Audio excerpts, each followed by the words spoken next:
Hey everyone, I'm Amy from thecrazycraftlady.com. Welcome to yet another compilation tutorial of multiple wreath crafts. We are in hardcore post-Christmas decorating slump. It's mid-January, it's cold outside, the days are short, you can only make so many Valentine crafts, and people look at you like you're a little bit batty if you start crafting for spring and decorating Easter eggs this soon.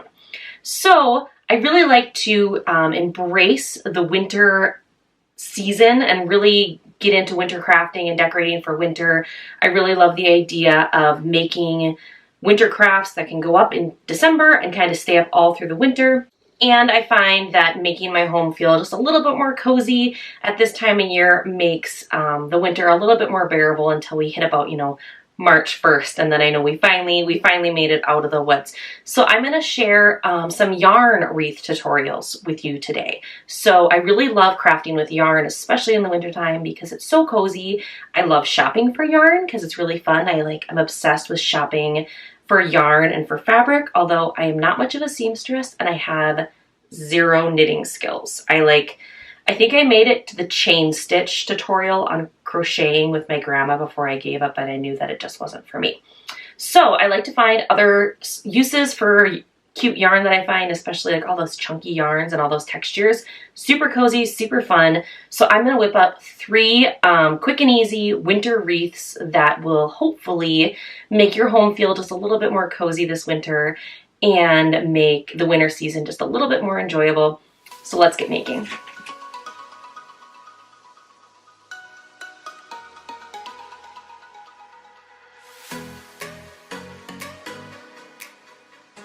Alright, so first up I started with a little miniature wreath. So I just used this mini wreath form. I think they came in a 2-pack at the dollar store, but I'm sure you can get them at the craft store as well. And then I grabbed this chunky gray yarn. This works best with a chunky yarn that has a bit of texture to it. I also think this is the same yarn that I used on my yarn covered pumpkins, so I'll have to link to those as well. And then just cut 3 long lengths of the yarn. I would say probably 5 feet long, 6 feet long, but you want 3 of them.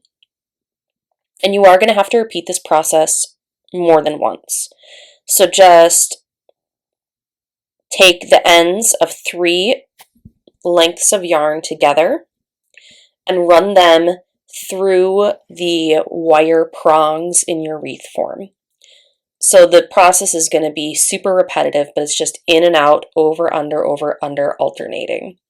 But to get started, you want to run the ends of the yarn in and out, 5 times or so, and then tie a simple knot in the back just to get started.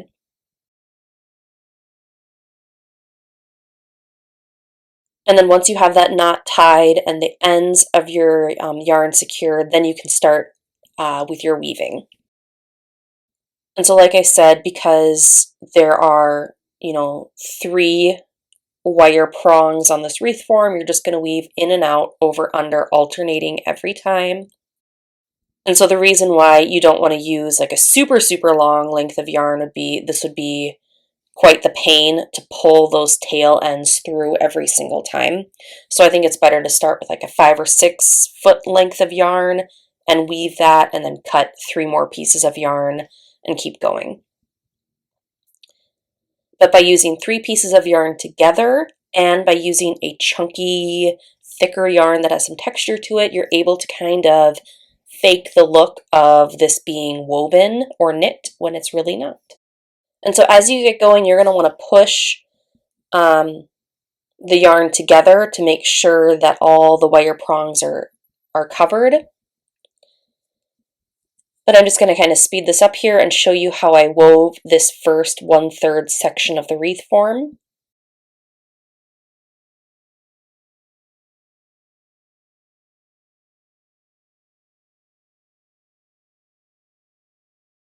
And once you get close to the end of that 1/3 section, there's going to be like a clear stopping point because there's 3 stopping points on the 3 sections. So you're going to want to really push that yarn down, weave in and out, and then when you're ready to move on to the next section, go ahead, and kind of spread that yarn back out a little bit just to make sure that all of the wire is covered nicely.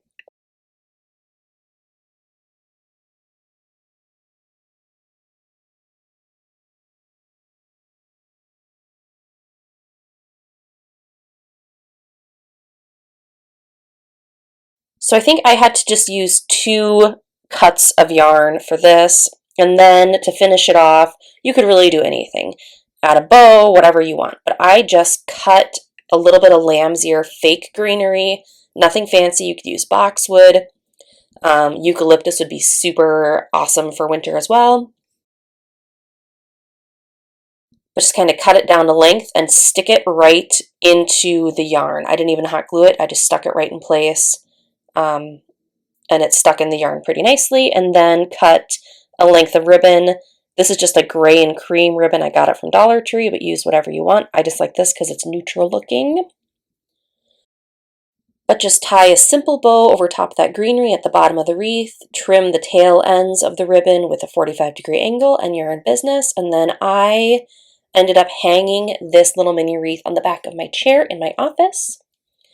I think it's really fun in wintertime. I see, like, especially at holiday time, in people's dining rooms, people hang little wreaths off the back of their chairs, and I just think it's the cutest thing ever. So that's what I did for my office. Next up, I entered into the world of pom-poms. I've never made pom-poms before. I've been wanting to do this for a really long time, and I finally bought myself a pom-pom maker. I'm so excited. So I bought a set of 2 pom-pom makers. I'll link to it below. I got it at the craft store. There's a large and a small. So the process is pretty simple. You just wrap yarn around one side of the pom-pom maker and then around the other side of the pom-pom maker. And the number of times that you're going to wrap it around is really dependent on the thickness of your yarn. So with this particular yarn, on the large pom-pom maker, I wrapped it around 90 times on each side. And with the small one, I wrapped it 60 times. Now that I'm saying that out loud, it sounds like a lot, but it's really not that bad. It goes really quick. But you just wrap all the way around on one side, and then you close the pom-pom maker, and you open up the other side, and you wrap again the 90 times, or however many times makes sense. It's kind of trial and error when you first start. Don't worry, the pom-pom maker comes with really clear instructions, so if I'm not making sense, the instructions are really helpful.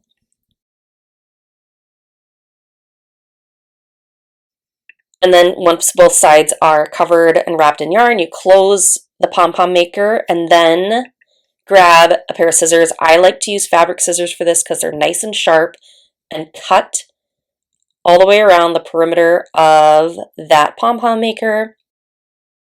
Then the instructions say to use twine, and I probably should have used twine, but I honestly wasn't really thinking. But I just used yarn and I pulled that through the center of the pom-pom maker, and then you secure it with like a double knot. And I left pretty long tail ends on mine because I wanted tail ends that would be long enough to tie around my wreath form. So if you were making just straight up pom-poms, right, you would trim these shorter so that they wouldn't show or stick out of your pom-pom. But I left mine long so that I could tie them to my wreath. And then you just pop open the pom-pom maker and you have this cute fuzzy little pom-pom. I'm going to say pom-pom 52 times in this tutorial, and I apologize. But then you just kind of fluff it and trim it into a perfect sphere, and then keep repeating that process.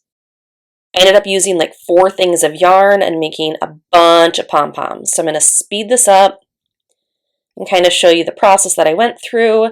And then the only other thing I will say is, for the smaller pom-poms, is singular pom, or is that in cheerleading?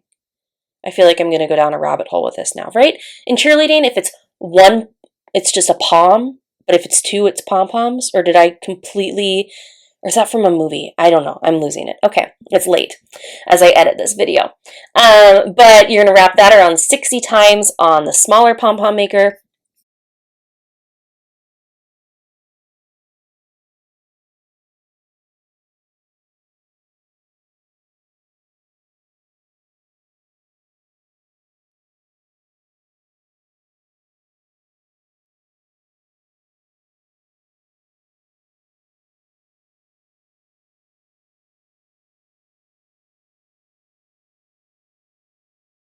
And then I also used kind of like a lighter and a darker shade of green. So on some of mine, the smaller ones, I did all light yarn, and some of them I did all dark yarn.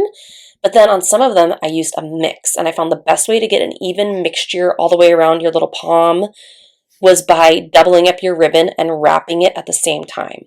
So when you double up the ribbon, it actually goes faster. So instead of wrapping 60 times, you would only wrap 30 times because you're doing 2 at a time.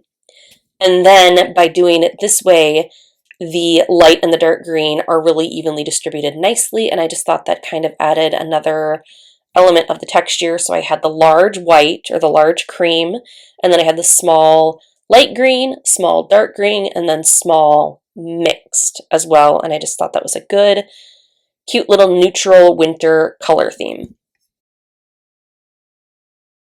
And then it was time to just tie everything to your wreath form. So I just got a large wreath form at the craft store.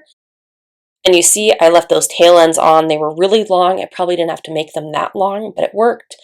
I think if I did this again, I probably would have used more of a twine to tie these pom-poms together instead of yarn. I just think it would have, yarn is a little too stretchy for my liking. I think twine or like a strong thread would have been better.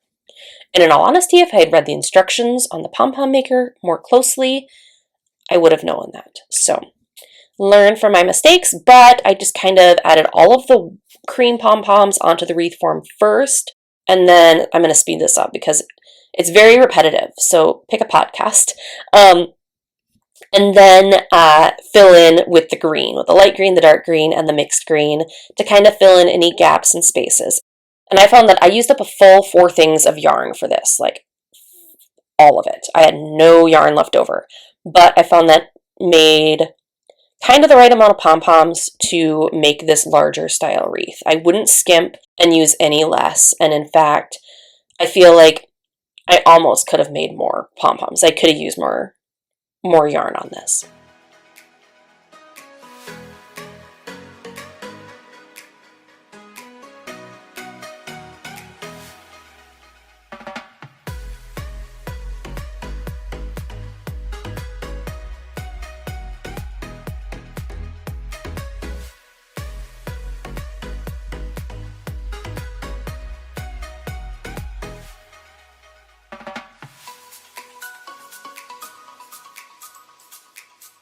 So once all those gaps are filled in and you have all your pom-poms attached to the wreath form, you're going to go ahead and kind of fluff everything out. The nice thing about having those long tail ends tying the pom-poms to the wreath form is that you can kind of finagle the pom-poms back and forth and make sure that there's no gaps. You can move them around to kind of fluff out your wreath. And then I just hung it up on my door with a very simple ribbon, just a plain cream ribbon. You could add a bow, you could add embellishments or decor, whatever you want. I really was just kind of embracing minimalism on this, which is kind of unlike me, but I was just really enjoying the green and white colors and the kind of neutral winter color palette. And so I just hung it with a simple ribbon on my office door. And I absolutely love how this turned out. I think I might be hooked. I think more pom-pom wreaths are going to be in my crafting future.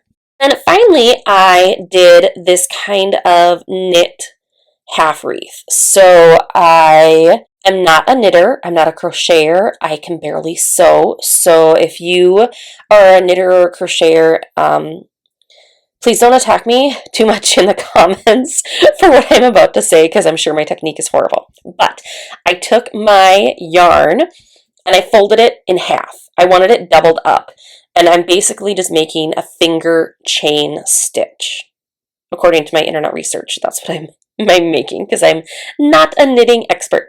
But I doubled up the yarn because I wanted it to have a little bit more texture. I wanted my chain stitch to have more texture. So I started by making a loop on the tail end of my yarn. And then I took that loop and I ran my tail end through the loop, which then formed a new loop. And then I took that loop and I ran the tail end through the loop, forming a third loop. And then you take that loop and you run the tail end through that loop, and that forms a fourth loop. And you're going to continue doing this, so on and so forth, for the full length of the yarn. And in fact, I did this, I think, on 2 or 3 different lengths of yarn because it really shrinks down when you make this chain stitch. But I really like the way that it looked doubled up. It looks like it's a fancier knit pattern than it really is. So if you have limited knitting skills like myself, you can make a knit look wreath without having to bust out the needles. And so I just continued doing this down the entire length of the yarn. So I'm going to speed this up. We have a nice little chain stitch there and keep going all the way. And then once you have that at the end, just tie it off with a simple knot so your chain stitch doesn't come unraveled. So then once you have that chain stitch made, you're going to just wrap it around your wreath form. So I used this little wicker grapevine wreath form, but use whatever you want.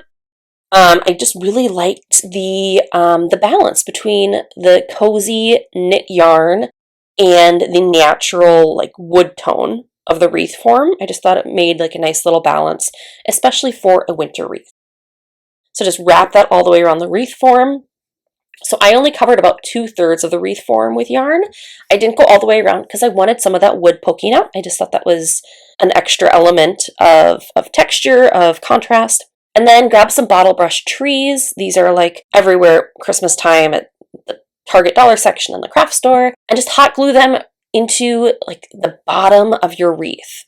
So I had some small trees and some large trees, but I didn't have medium ones. So my workaround for that was to use my heavy-duty crafting scissors, and I cut about 1 inch off the bottom of a large tree. It's got like a wire center, so you're going to want to use some heavy-duty scissors.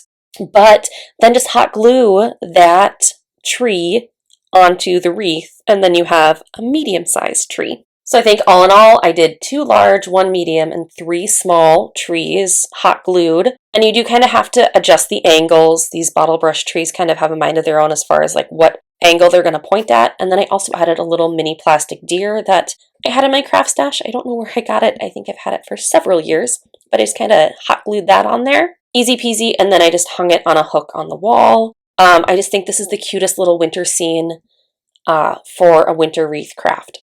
So there you have it. Those are my 3 winter yarn wreaths. I had so much fun making these. I love working with yarn, even though I have no knitting ability whatsoever. I really am starting to get creative with using yarn in other capacities. I really hope you enjoyed this tutorial. If you think about it, leave a comment in the comment section below and let me know which wreath was your favorite. Until next time, happy making.